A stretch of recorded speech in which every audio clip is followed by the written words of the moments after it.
Welcome to G20, the Indian story, a special series of interviews with key people involved in the preparatory process.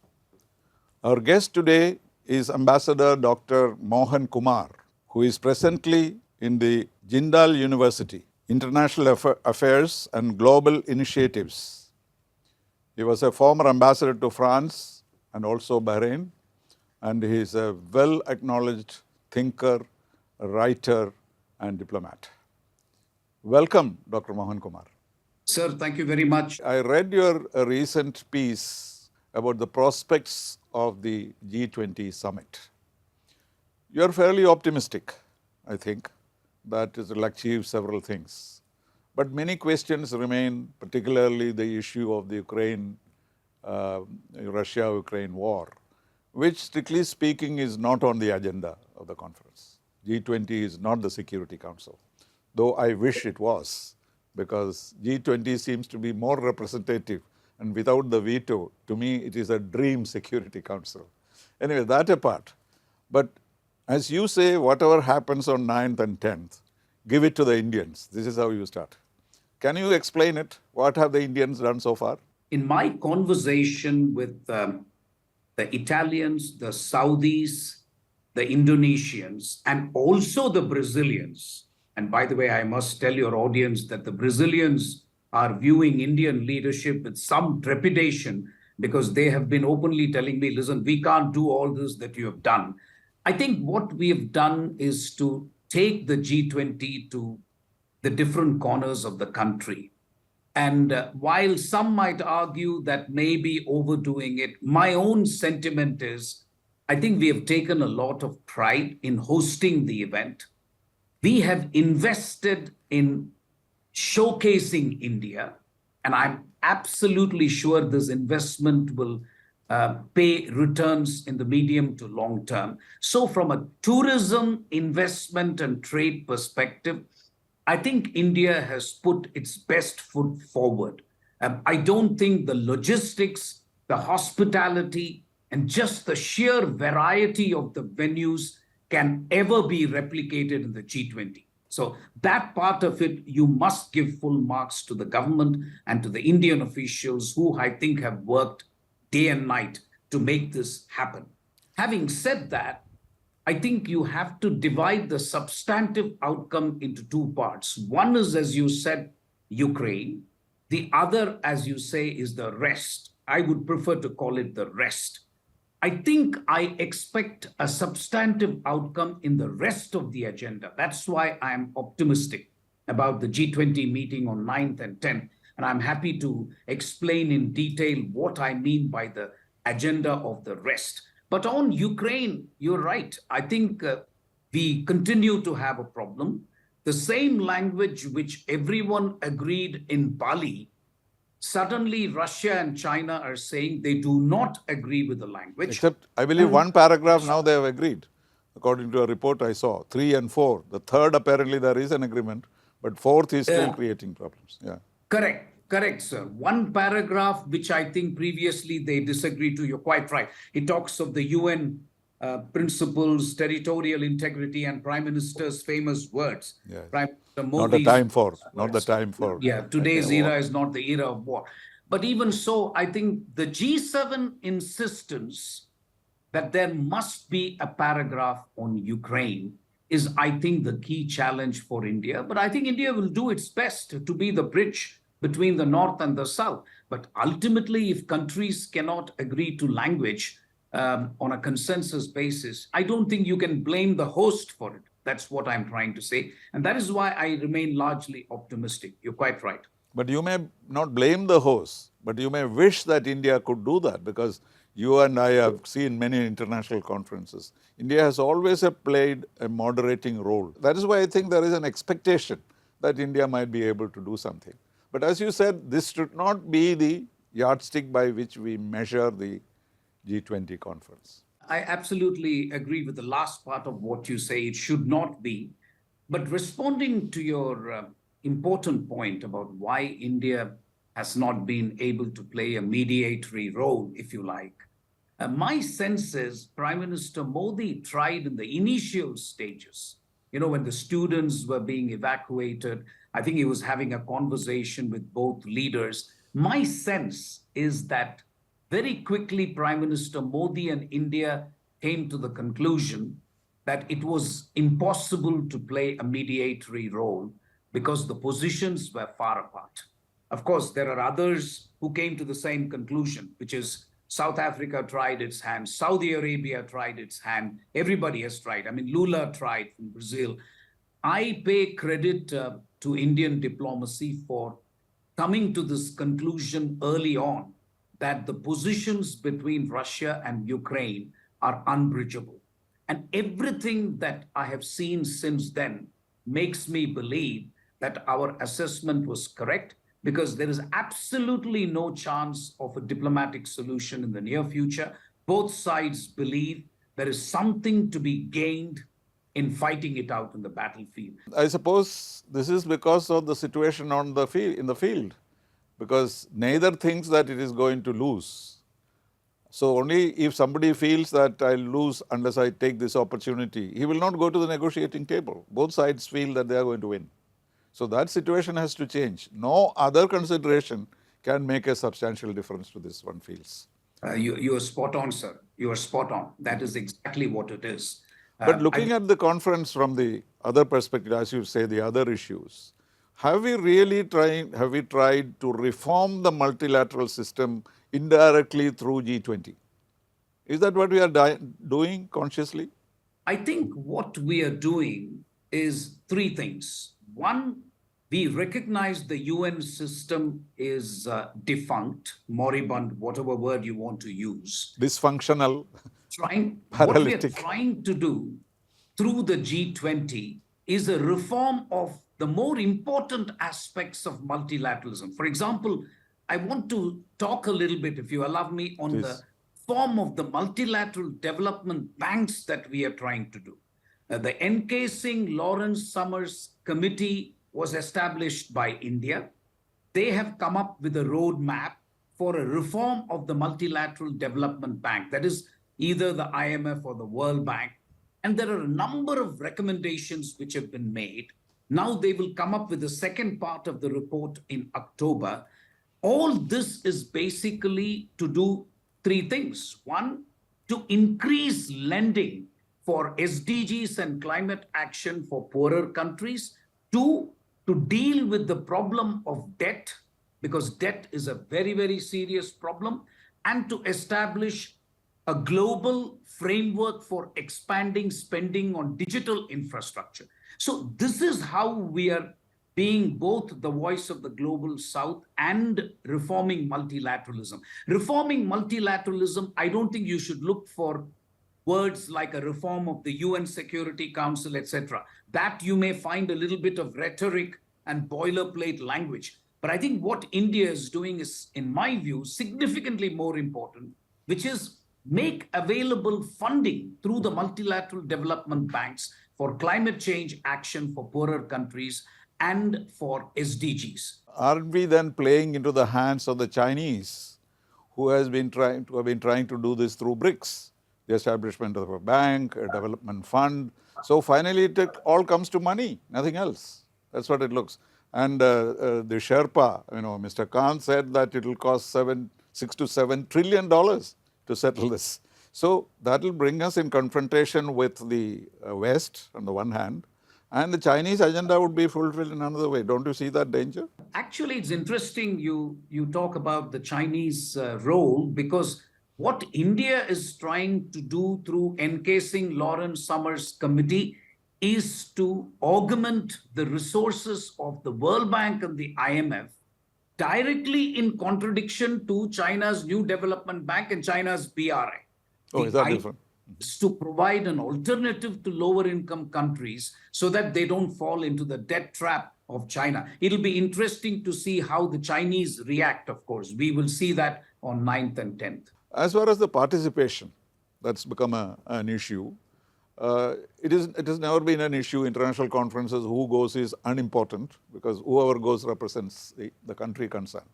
But in this particular case, because these two gentlemen, Putin and Xi, are important players here, their not being there, has it affected the, what shall we say, the importance of the conference or the relevance of it in this context? Sir, I concede that it takes a little bit of the sheen of the G20 summit in Delhi, and I would have very much liked Putin and Xi Jinping to be there. But again, I think the geopolitical circumstances have changed substantially in the last 3-4 months. Particularly, I would say, in the case of China. Look at what they've done. The Chinese have put out a map. And today, I just read that Nepal, of all countries, has lodged a protest and said, we don't agree with the map. We are not talking India. We are not talking Philippines. We are talking Nepal. So I think China finds itself boxed into a corner, which is what I have tried to explain in my latest article. I really think the Chinese Communist Party doesn't want its leader to be exposed, where he will be asked questions about why China is supporting Russia in Ukraine, why China has put out a map, why the BRI initiative has led to debt diplomacy or debt trap and so on. I really think for them, the paramount leader is who he is, frankly, and nobody knows the prime minister, frankly. In the Chinese context, it is not impossible to argue that Xi Jinping's absence means that China is without clout, because we don't know what the prime minister is going to say or do, or whether he even has the ability to say and do anything. So in that sense, I agree with you. But the fact that both Russia and China have chosen not to come gives it a geopolitical complexion. You got the Sino-Russian joint statement. We are also hearing reports that Putin will attend the BRI summit in Beijing in October. Right. So it's also not possible for me to accept that Putin called Prime Minister Modi and gave an explanation that, listen, I can't come, etc., etc. But the fact is, a month later, he is going to be in Beijing. So it's not as if he has been not going to places other than his own country. He didn't go to Johannesburg for a reason. We all know the ICC issue. He might be arrested. India, there was no problem. So in that sense, I agree with you. My own sense is that there are two inferences I will draw. One is a geopolitical inference. G20 is still seen as a Western structure by Russia and China, and they do find themselves boxed in. But I think for India, the question is, this will have implications for the bilateral relations between China and India. And that is something that we have to wait and see how that unfolds. Well, the success of G20 will naturally elicit some envy, because whatever success, your personal success or the official success, there will always be people to criticize why you are doing this, not in the spirit of what was being done, for example. I read somewhere that somebody said Prime Minister Modi's election campaign started on 1st December 2022 when he took over. And that is why he's taking it to the villages of India, etc., etc. Do you see any justification in this criticism? I was asked this question recently, and my response is that I think it's an insult to the intelligence of the Indian electorate if you think that you can do something like a G20 almost 1 year before the actual general elections and hope that they will continue to remember what happened in Bharat Mandapam and therefore vote for Prime Minister Modi in May next year. I really think it's a misreading of the Indian polity and the Indian political situation. And coming to this global South issue, what has happened in Johannesburg is BRICS has taken on the mantle of the global South. I don't know where I'm right. And that is a bit of a contradiction, because how can you have a global South with China and Russia in it? So it is not G77 anymore, it is something more. If these two countries also participate in it and become part of the global South, the first brick of a new world order has been laid by the Johannesburg meeting. Would you agree with that? My jocular response to your point about first brick is that it's all bricks and no mortar. That's my response, but that is a joke. It's not a serious... that was the title of my article on I SCO, see. on I SCO. see. Yeah, it's all No, bricks and no no mortar. mortar is yeah, all bricks and no mortar is my reaction. I agree with you. The G77 is history. I was interviewed by the Asia Society in Hong Kong, and I don't think they liked it very much when I said that China does not belong to the global south. And the Yes. question asked me why. I said, well, you are a middle income country, you've abolished extreme poverty, your per capita is $10,000.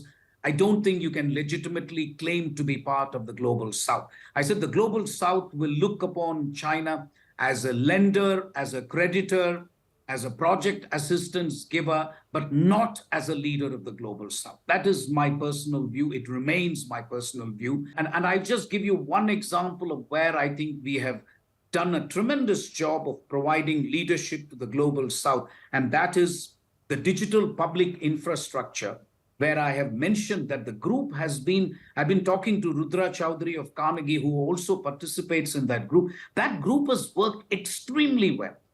And there has been an agreement in the working group on the G20, and I hope the G20 leaders' declaration will come up with a solid statement on digital public Supporting. infrastructure. At the time of the pandemic also, the first country to talk about international cooperation. We even called SARC meeting. It's already we have discarded it, but a SARC meeting was Absolutely. held. And also Absolutely. G20 we brought in, we asked Saudi Arabia to hold a meeting, etc. So that way we have. But there is this contradiction here as to what is global south.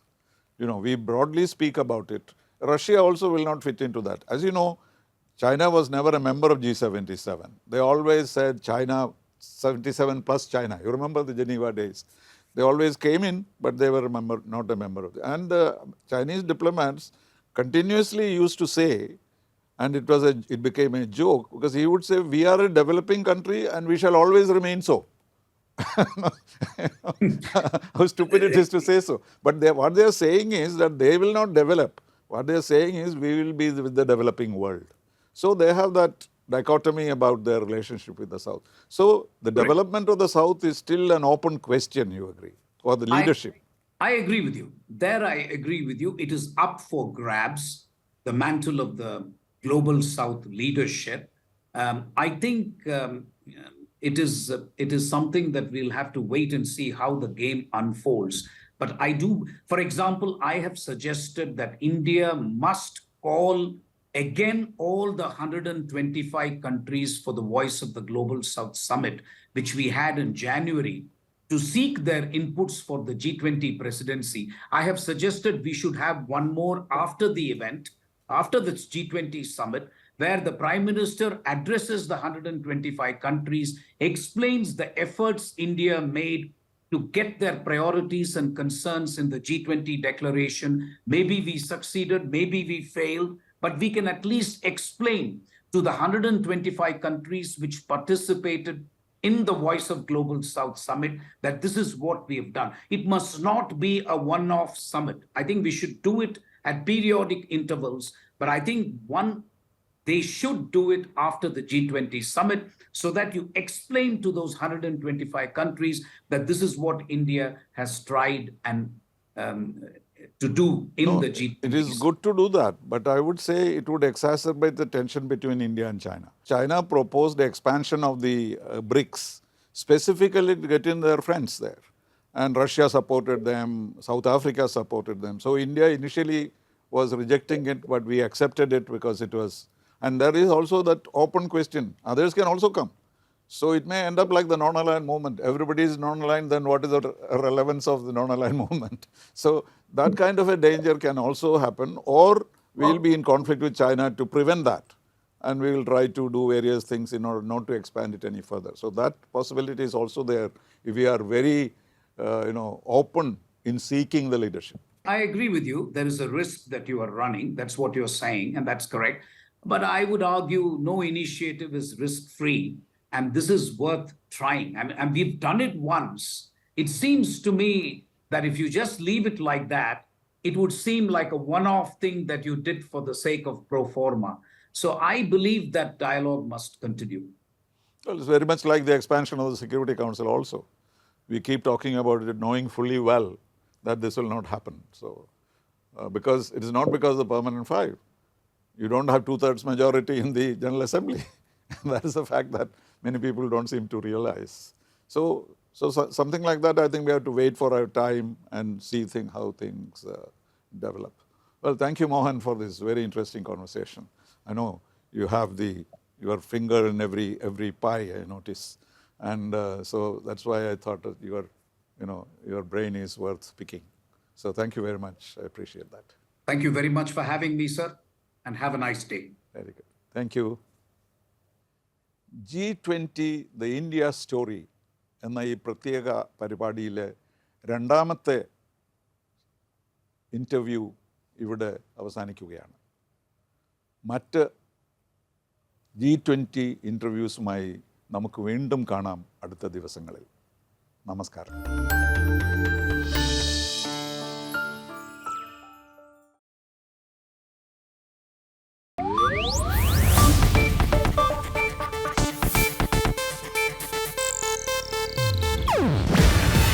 ಇದು Asianet news network ಪ್ರಸ್ತುತಿ. ನೀವು ನೋಡ್ತಿದ್ದೀರಾ Asianet ಸುವರ್ಣ news.